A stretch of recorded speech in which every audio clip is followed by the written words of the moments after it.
तीन राज्यों में बीजेपी बड़े मार्जिन से जीती है, क्या कहेंगे सर? देखिए, भारतीय जनता पार्टी के यशस्वी प्रधानमंत्री श्री नरेंद्र मोदी जी ने विगत 9-10 वर्षों में देश को एक नया आयाम दिया है और उनकी लोक कल्याणकारी योजनाएं एवं उनका सशक्त नेतृत्व और कद्दावर व्यक्तित्व राष्ट्रीय और अंतर्राष्ट्रीय स्तर पर भारत को एक विशेष स्थान पर लाने का काम किया है और हिंदुस्तान के लोगों ने नरेंद्र मोदी जी पर और भारतीय जनता पार्टी पर भरोसा किया है, क्योंकि नरेंद्र मोदी जो बोलते हैं वो कहीं न कहीं दिखता है और मोदी जी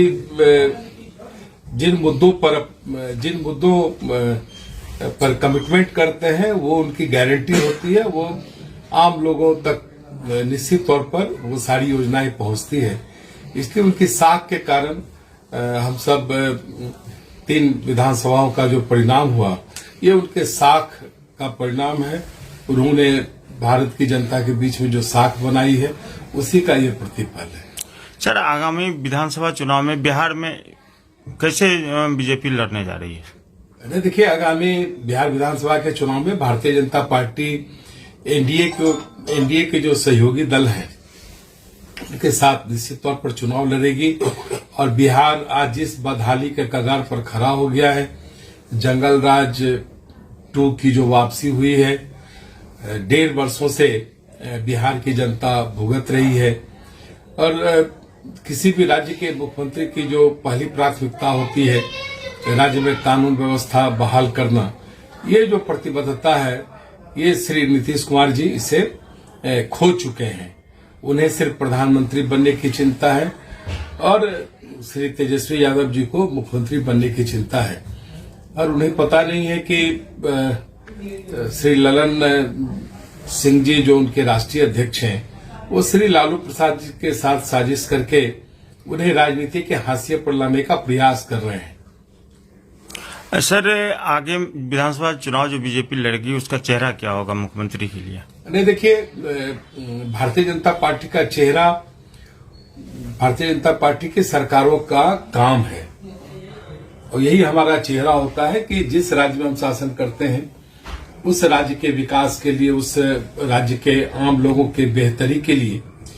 जो हमारी योजनाएं हैं उसको आम लोगों तक पहुंचाते हैं। और उससे भी बड़ी बात है कि हमारे पास श्री नरेंद्र मोदी जी ऐसा कद्दावर व्यक्तित्व है, ये भी हमारे पार्टी के चेहरा है और इन चेहरों पर भारतीय जनता पार्टी चुनाव लड़ेगी। और श्री मोदी जी का चेहरा इसलिए है कि श्री मोदी जी जिन बातों को कहते हैं वो बात कहीं न कहीं ये गारंटी के रूप में देश में दिखती है। Sir, VIP supremo Mukesh Sahani ji NDA में आने के लिए या इसमें छटपटा रहे हैं, क्या कहेंगे सर अगर वो आते हैं? मुकेश सहनी जी एनडीए में आते हैं तो उनका स्वागत है, लेकिन वो शर्त लगाकर अगर आना चाहेंगे तो भारतीय जनता पार्टी को कठिनाई है, क्योंकि हमारे कई घटक दल हैं, हम सब घटक दलों के साथ मिलकर काम करते हैं और हमारा वायदा रहता है कि हम एक बेहतर शासन देंगे। इन वायदों के साथ जिन दलों की सहमति है, जो दल कंधे से कंधे मिलाकर बिहार के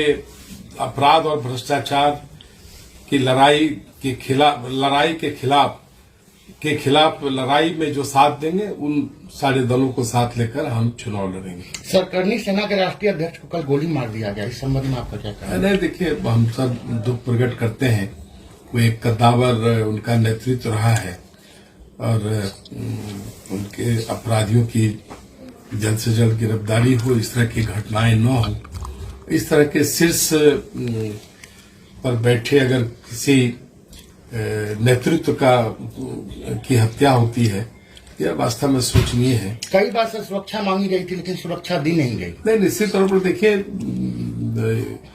इन सारी चीजों की अनदेखी हुई है